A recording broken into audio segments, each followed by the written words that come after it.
ಬರ್ತಾರೆ. ಕಿಂಕರನಲ್ಲದೆ ಭಕ್ತನಲ್ಲ, ಆದಿ ಅನಾದಿ ತಿಳಿಯದೆ ಮಹೇಶ್ವರನಲ್ಲ, ಶರೀರ ನಿರಸನಗೊಂಡದಲ್ಲದೆ ಪ್ರಸಾದಿಯಲ್ಲ, ಬಾಯ ವಿಚಾರ ಅಳಿಯದಲ್ಲದೆ ಪ್ರಾಣಲಿಂಗಿಯಲ್ಲ, ತನ್ನ ತಾನರಿಯದಲ್ಲದೆ ಶರಣನಲ್ಲ, ಲಯವನ್ನರಿಯದಲ್ಲದೆ ಐಕ್ಯನಲ್ಲ. ಇಲ್ಲಿ ಏನಾಗೈತಿ ಅಂದ್ರೆ ಕಿಂಕರನಲ್ಲದೆ ಭಕ್ತನಲ್ಲ. ಈ ಕಿಂಕರ ಭಾವನ ಭಕ್ತಿ ಅಂತ ಹೇಳ್ತಾರೋ. ಅದು ಅಲ್ಲದ ಸಹಿತ ನಾವು ಏನು ಹೇಳಬೇಕು ಅಂದ್ರೆ ಭಕ್ತಿಗೆ ಆ ಶಿವನಲ್ಲಿ ಉತ್ಪತ್ತಿಯಾಗತಕ್ಕಂಥ ಪ್ರೀತಿಗೆ ಭಕ್ತಿ ಅಂತ ಬರೀತಾರೆ. ಯಾರಲ್ಲಿ ನಮಗೆ ಪ್ರೀತಿ ಹುಟ್ಟಬೇಕ್ರಿ ಅಂದ್ರೆ ಶಿವನಲ್ಲಿ ಉಂಟಾಗತಕ್ಕಂಥ ಪ್ರೀತಿಗೆ ನಾವು ಏನಂತೀವಿ ಭಕ್ತಿ ಅಂತೀವೋ. ಇದೇ ಮಾತನ್ನ ಶ್ರೀಮಂತ ಜೀವನ್ಶಿಗಳು ವಿವೇಕ ಚಿಂತಾಮಣಿಯಲ್ಲಿ ಬರೀತಾರ. ಗುರುದೇವತೆಗಳು ಅನುರಾಗದಿಂದಿರೇ ಭಕ್ತಿ ಅಂದ್ರೆ ಪ್ರೀತಿಯಿಂದಿರೋದಕ್ಕೆ ನಾವು ಏನು ಅನ್ಬೇಕ್ರಿ ಭಕ್ತಿ ಅಂತ ಹೇಳಬೇಕು. ಈ ಭಕ್ತಿಗಳಲ್ಲಿ ಸಹಿತ ಅನೇಕ ಪ್ರಕಾರಗಳನ್ನು ಮಾಡ್ತಾರೆ. ನೀವು ಸಿದ್ಧಾಂತ ಶಿಖಾಮಣಿಯಲ್ಲಿ ನೋಡಬಹುದು. ಶ್ರವಣಂ ಕೀರ್ತನಂ ಸ್ಮರಣಂ ಪಾದ ಸೇವನಂ ಅರ್ಚನಂ ಶಕ್ಯಂ ದಾಶಂ ಆತ್ಮನಿವೇದನಂ ಅಂತಕ್ಕಂಥ ನವವಿಧ ಭಕ್ತಿಯನ್ನು ಹೇಳ್ತಾರೆ. ಅದೇ ಭಕ್ತಿಯನ್ನ ಶ್ರೀಮಂತ ಜೀವನ್ಶಿಗಳು ಪರಮಾತ್ಮ ಗೀತೆಯಲ್ಲಿ ಹೇಳ್ತಾರೆ. ಶಿವನ ಕಥಾಗೋಷ್ಠಿಗೆ ಕಿವಿಗುಡುತ್ತಾ, ಶಿವನಂ ಪೊಗಳೆ ರಸನೆ ಗೂಡಿಡುತ್ತಾ, ಶಿವಲೋಲಗದಲು ಸಲೆ ನೆನೆಸಿರ್ಪ, ಶಿವಮೂರ್ತಿಯಂ ನೆನೆಯುತ್ತಿರುಪ, ಶಿವನ ಅರ್ಚನೆಯಲ್ಲಿ ಅಭಿವೃದ್ಧಿಯುಳ್ಳ, ಶಿವನರು ಪರಿಚಾರಿಕമുള്ള, ಶಿವನ ಸಿಪದದಿಗಳೇ ಎರಗಿರಪ್ಪ, ಶಿವ ಸಂಪದದೊಳು ಸುಸ್ಥಿತಿಯುಳ್ಳ, ಶಿವನೊಳುತನು ಮುಖ್ಯವನ್ನು ನಿರ್ಪಿಸುತ್ತಾ ನವವಿಧ ಭಕ್ತಿ ಇಂತಿರುತ್ತ. ಭಕ್ತಿ ಅಂದ್ರೆ ಏನ್ ಹೇಳ್ತಾರಂದ್ರ ನವವಿಧ ಭಕ್ತಿ ಹೇಳ್ತಾರ. ಆ 9 ತರಹದ ಭಕ್ತಿಯನ್ನ ಕ್ರಮದಿಂದ ನಿಮಗೆ ನಿರೂಪಣೆ ಮಾಡಕ್ ಹೋದಿವಿ ಅಂದ್ರೆ ಸಮಯ ಇಲ್ಲ. ಪರಂತು ವಚನಕಾರಲ್ಲಿ ಭಕ್ತಿ ಹೇಳ್ತಾರೆ. ಶ್ರದ್ಧಾ ಹಿಡ್ಕೊಂಡ ಸಮರಸ ಭಕ್ತಿಯವರೆಗೆ 6 ಭಕ್ತಿಯನ್ನು ಹೇಳ್ತಾರೆ. ಅದು ಅಲ್ಲದ ಸಹಿತ ಈ ವಚನವನ್ನು ಸ್ವಲ್ಪ ನಾವು ನೋಡಕ್ ಹೋದ್ರ ಈ ಭಕ್ತಿಗೆ ಸಂಬಂಧಪಟ್ಟ ವಚನ ಐತಿ. ಆದ್ರೆ ಇಲ್ಲಿ ಯಾವುದೇ ಒಂದು ವಚನ ಅರ್ಥ ಮಾಡ್ಬೇಕಾದ್ರೆ ಬಹಳ ವಿಶಾಲ ಬುದ್ಧಿ ಬೇಕು ನಾವು. ಅಲ್ಲಿ ಏನ್ ಹೇಳ್ತಾರ ಅಂದ್ರೆ ಗರ್ವದಿಂದ ಮಾಡಿದ ಭಕ್ತಿ ದ್ರವ್ಯದ ಕೇಡು, ನಡೆಯಿಲ್ಲದ ನುಡಿ ಅರಿವಿಂಗಿ ಹಾನಿ, ಕೊಡದೆ ತ್ಯಾಗಿ ಎಮಿಸಿಕೊಂಡವರು ಮುಡಿಯಿಲ್ಲದ ಶೃಂಗಾರದಂತೆ, ದೃಢವಿಲ್ಲದ ಭಕ್ತಿ ಅಡೆವಡೆದ ಕುಂಭದಲ್ಲಿ ಸುಜಲವ ತುಂಬಿದಂತೆ, ಮಾರಯ್ಯ ಪ್ರಿಯ ಅಮರೇಶ್ವರ ಲಿಂಗಕ್ಕೆ ಮುಟ್ಟದ ಭಕ್ತಿ.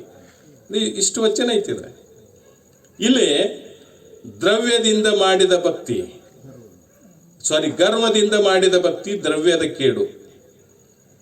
ಇಲ್ಲಿ ಭಕ್ತಿಗಳಲ್ಲಿ ಪ್ರಕಾರಗಳನ್ನು ಹೇಳಿದ್ರು. ಇವು ಮ್ಯಾಲೇನು ವಿಚಾರ ಮಾಡ್ಕೋತ ಹೋದ್ರೆ ಅಂದ್ರೆ ಕೊನೆಗೆ ಒಂದು ಮಾತು ಹೇಳ್ತಾರ. ಅಲ್ಲಿ ದೃಢವಿಲ್ಲದ ಭಕ್ತಿ ಅಡೆವಡೆದ ಕುಂಭದಲ್ಲಿ ಸುಜಲವ ತುಂಬಿದಂತೆ.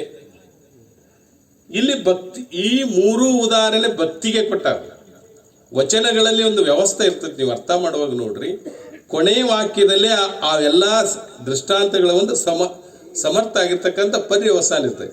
ನೀವು ಹೇಳ್ತೀರಿ ಸಮುದ್ರದಲ್ಲಿ ಒಂದು ಮಣಿ ಮಾಡಿ ನೆರೆಗಳಿಗೆ ಅಂಜಿದ್ರೆ ಹೆಂಗ, ಬೆಟ್ಟದಲ್ಲಿ ಮಣಿ ಮಾಡಿ ಆ ಮೃಗಗಳಿಗೆ ಅಂಜಿದ್ರೆ ಹೆಂಗ, ಸಂತೆಯಲ್ಲಿ ಮಣಿ ಮಾಡಿ ಹಂಗ ಶಬ್ದಕ್ಕೆ ನಾಚಿದಡೆ ಹೆಂಗ, ಈ ರೀತಿ ಹೇಳುವಾಗ ಕೊನೆಗೊಂದು ಮಾತು ಹೇಳ್ತಾರ. ಲೋಕದಲ್ಲಿ ಹುಟ್ಟಿ ನಿನ್ನ ಸಿದ್ಧಾಂತ ಇಲ್ಲಿ ಐತೆ, ಉದಾಹರಣೆ ಅಲ್ಲಿ ಐತಿ. ಹಂಗೆ ಇಲ್ಲಿ ಕೊಟ್ಟಿರ್ತಕ್ಕಂಥ 3 ಉದಾಹರಣೆಗಳು ಅಲ್ಲಿ ದೃಢ ಇಲ್ಲ ಅಂತ ಸ್ಪಷ್ಟ. 3 ಉದಾಹರಣೆ ಕೊಟ್ಟಾರಿ. ಅದು ಅಲ್ಲದ ಸಹಿತ ಆ ವಚನ ಪಾರಿಭಾಷಿಕದೊಳಗೆ ಕೆಲವರು ಬರೀತಾರೋ ತ್ರಿವಿಧ ಭಕ್ತಿಯನ್ನು ಬರೀತಾರೆ. ಇಲ್ಲಿ ಏನಾಗೈತ್ರಿ ಅಂತಂದ್ರ ತ್ರಿವಿಧ ಭಕ್ತಿ ಹೇಳ್ತಾರೆ. ಇಲ್ಲಿ ಯಾವ ಭಕ್ತಿ ಇರಬೇಕು ಅಂತ ವಿಚಾರ ಮಾಡೋಕಾದ್ರೆ ಗುರು ಲಿಂಗ ಜಂಗಮದಲ್ಲಿ ಏನಿರ್ಬೇಕು, ನಮ್ಗ ಭಕ್ತಿ ಇರಬೇಕು. ಇಲ್ಲಿ ಗರ್ವದಿಂದ ಮಾಡಿದ ಭಕ್ತಿ, ದ್ರವ್ಯದ ಕೇಡು ಅಂದ್ರೆ ಗರ್ವ ಅಂದ್ರೆ ನೀವು ಏನಂತೀರಿ ಅಹಂಕಾರ ಅಂತ ಹೇಳ್ತೀವಿ. ಈ ಅಹಂಕಾರ ಯಾವ ಅಹಂಕಾರ ಇಲ್ಲಿ ವ್ಯಕ್ತಕ್ಕತೆ ಅಂತ ವಿಚಾರ ಮಾಡಕ್ ಹೋದ್ರ ಇಲ್ಲೇ ದ್ರವ್ಯದ ಕೇಡು ಅಂದ್ರ ಧನದ ಅಹಂಕಾರ. ಅಹಂಕಾರಗಳನ್ನು ಹೇಳ್ತೀವಿ. ಕುಲ, ಶೀಲ, ರೂಪ, ಯೌವನ, ತಪ, ರಾಜ್ಯ, ವಿದ್ಯಾ ಮೊದಲಾದವುಗಳನ್ನು ನೀವೇನ್ ಹೇಳ್ತೀರಿ ಅಷ್ಟ ಮದಗಳನ್ನು ಹೇಳುವಾಗ ಅಲ್ಲಿ ಏನಾಗೈತಿ ಅಂದ್ರೆ ಇಲ್ಲಿ ಎದರ ಅಹಂಕಾರ ಐತಿ ಅಂದ್ರೆ ದ್ರವ್ಯದ ಅಹಂಕಾರ ಅಂದ್ರೆ ಹಣದ ಅಹಂಕಾರ. ಅದಕ್ಕೆ ಆ ಹಣದ ಅಹಂಕಾರದಿಂದ ಮಾಡಿದ ಭಕ್ತಿ ಇತ್ತಂದ್ರೆ ಅದೇನೈಕತ್ರಿ ನಿನ್ನ ದ್ರವ್ಯದ ಕೇಳಕ್ಕೈತಿ, ಭಕ್ತಿ ಆಗುವುದಿಲ್ಲ.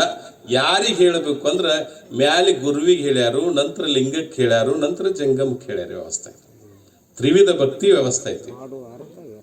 ಗುರುವಿಗೆ ನೀ ಕೇವಲ ದ್ರವ್ಯದಿಂದ ನೀ ಏನ್ರ ಹಣದಿಂದ ಅವನು ಏನ್ರ ಉಪಚಾರ ಮಾಡ್ತಿ ಅಂದ್ರೆ ಇಲ್ಲ. ಗುರುವಿಗೆ ತನುವನ್ನು ಲಿಂಗಕ್ಕೆ, ಮನವನ್ನು ಜಂಗಮಕ್ಕೆ, ಧನ ಕೊಡಬೇಕು. ನಾ ಕೊಟ್ಟು ಏನ್ ಮಾಡ್ಬೇಕಂದ್ರೆ ನೀನು ಗುರು ಈ ರೀತಿ ಭಕ್ತಿ ಮಾಡಿದೆ ಅಂದ್ರೆ ನಿನ್ನ ಭಕ್ತಿ ಸಾರ್ಥಕತೆ ಆಕತ್ತೆ ಅನ್ನುವಲ್ಲೇ ಗುರು ಸೇವಾದಿಗಳನ್ನು ಮಾಡಲಾರ್ದ ಧನ ಕೊಟ್ಟು ಏನ್ರ ಗುರುಗಳನ್ನ ನಾವು ಅವ್ರ ಮನಸ್ಸಿಗೆ ಗೆದಿತೀವಿ ಅಂದ್ರೆ ಸಾಧ್ಯ ಇಲ್ಲ. ದ್ರವ್ಯದ ಕೇಡಾಕತ್ತೀವಿನ ಗುರುಗಳಿಗೆ ನಿನ್ನೆ ನಿಜವಾದ ಭಕ್ತಿ ಮುಟ್ಟುವುದಿಲ್ಲ. ಆ ಭಕ್ತಿ ಅಂತದೈತ್ರಿ ದೃಢವಾದ ಭಕ್ತಿ ಅನಿಸ್ಕೊಳ್ಳುವುದಿಲ್ಲ. ಅದು ಎರಡನೇದ್ದು ಏನ್ ಹೇಳ್ತಾರಂದ್ರ ಲಿಂಗಕ್ಕೆ ಮಾಡುವ ಭಕ್ತಿ. ನಡೆಯಿಲ್ಲದ ನುಡಿ ಅರಿವಿಂಗೆ ಹಾನಿ. ನೀ ಲಿಂಗಕ್ಕೆ ಏನ್ ಕೊಡ್ಬೇಕಂದ್ರೆ ಮನಸ್ಸು ಕೊಡ್ಬೇಕಲ್ಲಿ ಅರು ತಗೋತಿ. ಲಿಂಗದಿಂದ ಪಡೆಯುವುದೇನ್ರಿ ಅರು. ನೀ ಒಂದ್ ವೇಳೆ ಲಿಂಗಕ್ಕೆ ಮನಸ್ಸು ಕೊಡ್ಲಾರ್ದ ನಾ ಅಷ್ಟು ಲಿಂಗ ಪೂಜೆ ಮಾಡೀನಿ, ಇಷ್ಟು ಲಿಂಗ ಪೂಜೆ ಮಾಡೀನಿ, ಕೇವಲ ನಿನ್ನ ಬಾಯಿ ಮಾತಾತೆ ಅಂದ್ರ ನುಡಿ ನಡೆಯಿಲ್ಲದ ನುಡಿ. ನೀವು ಲಿಂಗ ಪೂಜೆ ಮಾಡೋರು ನೋಡಿ ಹೆಚ್ಚು ಕಡಿಮೆ ನನಗನಿಸಿ ಮಟ್ಟಿಗೆ ಲಿಂಗ ಪೂಜೆ ಮಾಡೋರು ನಿಜವಾದ ಲಿಂಗ ಪೂಜೆ ಮಾಡುವುದಿಲ್ಲ. ಅಲ್ಲೊಂದು ವ್ಯವಸ್ಥೆ ಐತೆ ಅದು. ಅದಕ್ಕೆ ಯಾರ ಒಳ್ಳೆಯ ಗುರುಗಳದಾರ ಅವರಿಂದ ದೀಕ್ಷಾ ತಗೊಂಡ್ರೆ ಅದು ಲಿಂಗ ಪೂಜೆ ಸಾರ್ಥಕತೆ ಆಕೈತೆ. ಆ ಮಾತಿರ್ಲಿ. ಹಂಗಿಲ್ಲಿ ಏನಾಗೈತ್ರಿ ಅಂದ್ರೆ ಈ ಲಿಂಗಕ್ಕೆ ನೀ ಏನ್ ಮಾಡ್ಬೇಕು, ಭಕ್ತಿ ಮಾಡ್ಬೇಕಾಗಿತ್ತಂದ್ರೆ ಏನ್ ಮಾಡ್ಬೇಕ್ರಿ, ಮನಸ್ಸನ್ನ ಕೊಡ್ಬೇಕು ವಿನಃ ನಾ ಹಂಗ ಪೂಜೆ. ಈ ಕೆಲವ್ರು ಕೂಡ್ತಾರ ಪೂಜೆ ಮಾಡ್ಬೇಕಾದ್ರೆ 3 ತಾಸು 4 ತಾಸು ಕುಂಡಿರ್ತಾರ, ಪರಂತು ಮನಸ್ಸು ಇರ್ಬೇಕಲ್ಲ.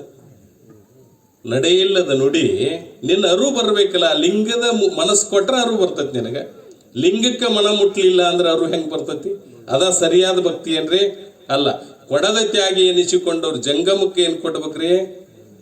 ದನ ಕೊಡ್ಬೇಕು. ಪರಂತು ಜಂಗಮಕ್ಕೆ ದನ ಕೊಡ್ಲಾರ್ದ ಅವ್ರಿಗೆ ಉಪಚಾರಕ್ಕೆ ಮಾತ್ರ ನೀವು ಕೊಟ್ಟಂಗ್ ಮಾಡಿದ್ರೆ ಏನಾಗುದಿಲ್ಲ, ಅದು ಏನಾಗುದಿಲ್ಲ. ಮುಡಿ ಇಲ್ಲದ ಶೃಂಗಾರದಂತೆ ಗುರು ಲಿಂಗ ಜಂಗಮಕ್ಕ ನೀ ಮಾಡತಕ್ಕಂಥ ಭಕ್ತಿ ದೃಢವಾದ ಭಕ್ತಿ ಆಗಲಿಲ್ಲ ಅಂತಂದ್ರ ಅದೇನಾಗಿತ್ರಿ? ಅಡಿ ಒಡೆದ ಕುಂಭದಲ್ಲಿ ಸುಜಲವ ತುಂಬಿದೆ. ಈ ಪುರದಲ್ಲಿ ಹೇಳಿದ್ರ ಅನುಪಮ ಅಚಲ ಭಕ್ತಿ ಭಾವಾನುಕೂಲನೆ ಶಂಭುಲಿಂಗ. ಭಕ್ತಿ ಹಂತದಯ್ಯ